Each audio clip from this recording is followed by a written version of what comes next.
दानेदार, रसीला, बेहद स्वादिष्ट सूजी का हलवा, वो भी एक ही बर्तन में आज हम तैयार करेंगे। अष्टमी नवमी में कन्या पूजन के लिए बिना किसी चाशनी के, बिना किसी झंझट के और सूजी के सही माप के साथ ऐसा हलवा बनाएंगे जिसे बिगिनर्स भी बड़ी आसानी से एकदम परफेक्ट और स्वादिष्ट बना सकते हैं।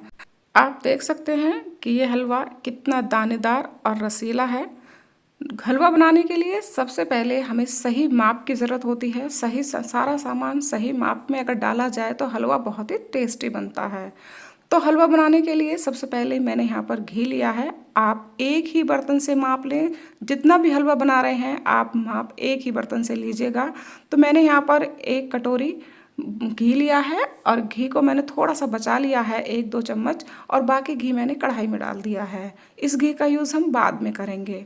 और अब इसके बाद मैंने यहाँ पर ली है सूजी। देखिए, सूजी आप बारीक वाली लें तो ज़्यादा अच्छा होगा।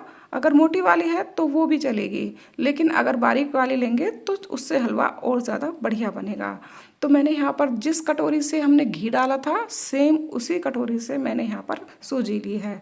जितना घी लिया था उतनी ही सूजी ली है। और अब हम सूजी को स्लो फ्लेम पर, देखिए स्लो फ्लेम पर इसे आप फ्राई करें, इसे भूनेंगे। जितना स्लो फ्लेम पर आप इसे भूनेंगे उतना ही इसमें स्वाद भी ज़्यादा अच्छा आएगा और इसकी जो खुशबू है वो भी ज़्यादा अच्छी होगी। देखिए, अगर आप एकदम तेज़ गैस पे इसको भूनेंगे तो हलवे का टेस्ट इतना टेस्टी नहीं आएगा और वो जल भी सकता है। तो इसीलिए हमेशा जब भी आप हलवा बनाएं तो उसे स्लो फ्लेम पर ही भूनें।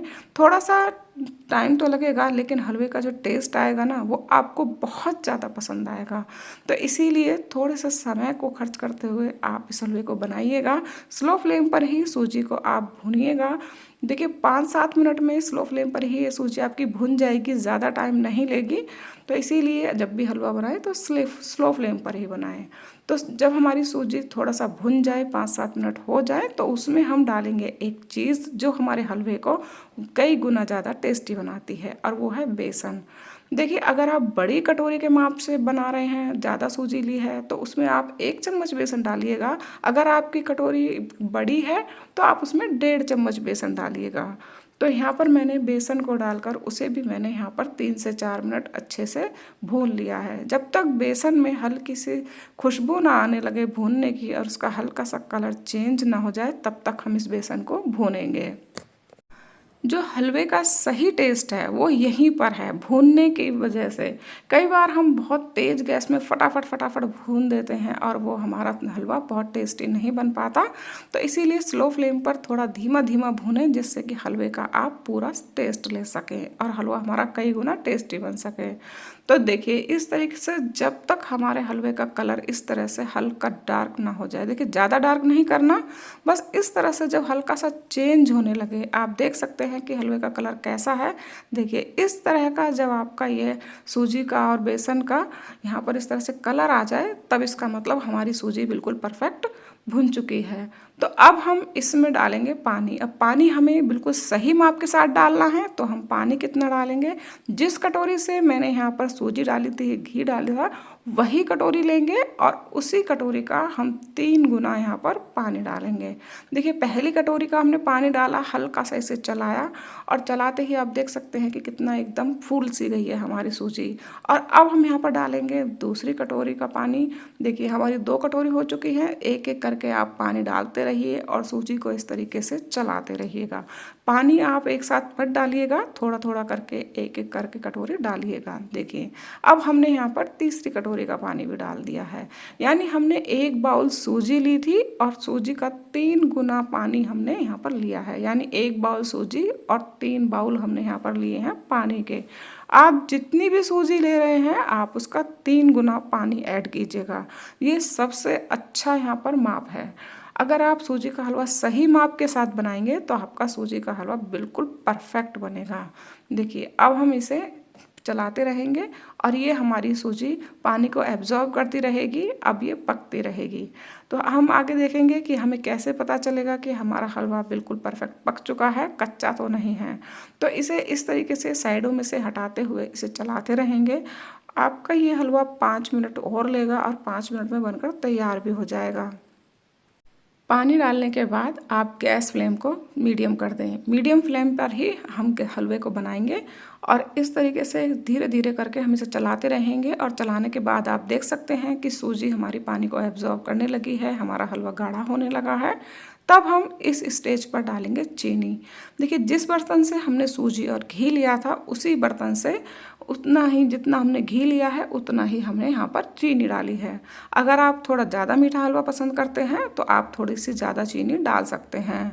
बस आप हलवा बनाते समय इस बात का ध्यान रखें कि जिस भी आप बर्तन से सूजी ले रहे हैं, जितनी भी सूजी ले रहे हैं, जो कटोरी है या फिर आपका कप है या फिर आप जिस भी बर्तन से ले रहे हैं, तो उसी बर्तन से आप सारी चीज़ों को अच्छे तरीके से उसी से ही नाप करके लें, तभी आपका हलवा एकदम परफेक्ट मेज़रमेंट के साथ बनेगा।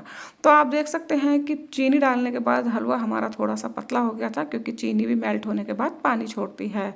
और उसको पकाने के 5 मिनट बाद ही आप देख सकते हैं कि हलवा कितना गाढ़ा हो गया है। अब आपको मैं दिखाती हूँ। देखिए, पास से मैंने आपको दिखाया है कि कितना दानेदार और कितना रसीला और कितना बढ़िया हलवा बना है। अब इसका आता है मेन प्रोसीजर, जो हलवे को हमारा और भी कई गुना टेस्टी बना देगा। देखिए, जो घी हमने बचाया था ना, फिलहाल तो हमें वो डालना है जो हमारा हलवे का और ज़्यादा टेस्ट बढ़ाएगा। इसीलिए हमने इसको बचा कर रखा था, क्योंकि जब बाद में हम थोड़ा सा घी डाल देते हैं हलवे में तो हलवे का टेस्ट और भी बढ़ जाता है। और लेकिन अभी यहीं पर ही ख़त्म नहीं होता प्रोसीजर, अभी नेक्स्ट स्टेप और भी आएगा जो और भी ज़्यादा टेस्टी बनाएगा हमारे हलवे को। और हम घी डालने के साथ साथ यहाँ पर डालेंगे थोड़ा सा केसर। केसर आप यहाँ पर अवॉइड भी कर सकते हैं, केसर ऑप्शनल है। तो अब हम यहाँ पर सारी चीज़ों को अच्छे से मिक्स कर देंगे। देखिए, जब हमारा हलवा इस तरीके से साइडों में से घी छोड़ने लगे, आप देख सकते हैं कि कढ़ाई के अंदर से घी अब साइडों में से छूटने लगा है इस तरीके से, तो इसका मतलब हमारा हलवा परफेक्ट पक चुका है। हमारे हलवा बनने की ये सही निशानी है। तो देखिए, हलवा हमारा एकदम पक्का तैयार हो चुका है। अब हम देखेंगे कि आगे इसे और टेस्टी बनाने के लिए ऐसा क्या करें। सबसे पहले गैस फ्लेम को आप ऑफ कर दें, क्योंकि ये हलवा तो बन चुका है। अब इसे और भी ज़्यादा टेस्टी बनाने का प्रोसीजर करेंगे। गैस फ्लेम को ऑफ करने के बाद अब हम दूसरे गैस के बर्नर पर एक फ्राई पैन रखेंगे और उसमें 2 चम्मच घी ऐड करेंगे। देखिए, जब भी आप माता का भोग बनाएं तो देसी घी में ही बनाइएगा, क्योंकि माता का भोग हमेशा देसी घी में बनता है। अगर आप देसी घी नहीं आप ले सकते तो आप यहाँ पर रिफाइंड ऑयल का यूज़ कर सकते हैं, लेकिन सरसों के तेल का यूज़ ना करें। अब हमारा ये घी गर्म हो गया है, गैस फ्लेम हमारा स्लो है, तो स्लो गैस फ्लेम पर ही हमें ये ड्राई फ्रूट्स डालकर पकाने हैं जब तक इनका हल्का सा कलर चेंज करना है। देखिए, इस तरीके से हम स्लो फ्लेम पर ही इन्हें भून रहे हैं। इससे आपका जो ड्राई फ्रूट है वो टेस्टी भी होंगे और हमारे हलवे को और भी ज़्यादा टेस्टी बनाएंगे। देखिए, इस तरीके से हमें ये भूनने हैं। बस हमने इन्हें स्लो फ्लेम पर हल्का सा कलर चेंज होने तक ही इन्हें पकाया है। 1 मिनट हमने यहाँ पर स्लो फ्लेम पर रखे हैं, क्योंकि काजू बहुत जल्दी फ्राई हो जाते हैं। तो इसके बाद हमने यहाँ पर 1 मिनट इन्हें भून लिया है। अब गैस फ्लेम को ऑफ कर दिया है और ऑफ करने के बाद अब हम इसमें को डालेंगे जो हमने हलवा बनाया था इसमें। देखिए, हलवे के ऊपर हमने ये सारा घी और ड्राई फ्रूट्स ऐड कर दिए हैं। ड्राई फ्रूट्स आप अपनी पसंद के भी ले सकते हैं, लेकिन मैंने यहाँ पर काजू और बादाम ही लिए हैं। आप अपनी पसंद के कोई भी ड्राई फ्रूट्स ऐड कर सकते हैं। सारी चीज़ों को हम अच्छे से मिक्स करेंगे। देखिए, हलवे को आप देख सकते हैं कि अभी हमने अलग रखा था, लेकिन फिर भी अभी ये बिल्कुल जमा नहीं है। ये एकदम रसीला और टेस्टी हलवा है। बहुत ही टेस्टी बनकर तैयार होता है और बहुत ही जल्दी बनकर तैयार होता है। इसमें कोई झंझट भी नहीं है। आपने देखा कि एक ही बर्तन में हमने ऐसे ही तैयार कर लिया, इसमें कोई झंझट भी नहीं था और बड़ी आसानी से हम इस सही मेजरमेंट के साथ, देखिए कितना रसीला और कितना दानेदार हमारा हलवा बनकर तैयार हुआ है। इस हलवे को आप किसी भी अष्टमी, नवमी को, या फिर आप जब भी कभी कन्या पूजन आप पूजते हैं या कोई भी पूजा में आप कन्या पूजन करते हैं, तो आप इस हलवे को माता के भोग को तैयार कर सकते हैं। तो अगर आपको मेरा ये हलवा बनाने का तरीका पसंद आया हो, आपको अच्छा लगा हो, तो आप मेरे चैनल को प्लीज़ लाइक और सब्सक्राइब ज़रूर कीजिएगा। और अब की बार इस तरह से अष्टमी नवमी पे हलवा बनाकर ज़रूर देखिएगा। बहुत ही सबको पसंद आएगा, बेहद स्वादिष्ट बना है। और मैं आपको पास से भी दिखाती हूँ। देखिए एकदम दाना दाना खिला है, आप देख सकते हैं कि टेक्सचर कितना बढ़िया आया है।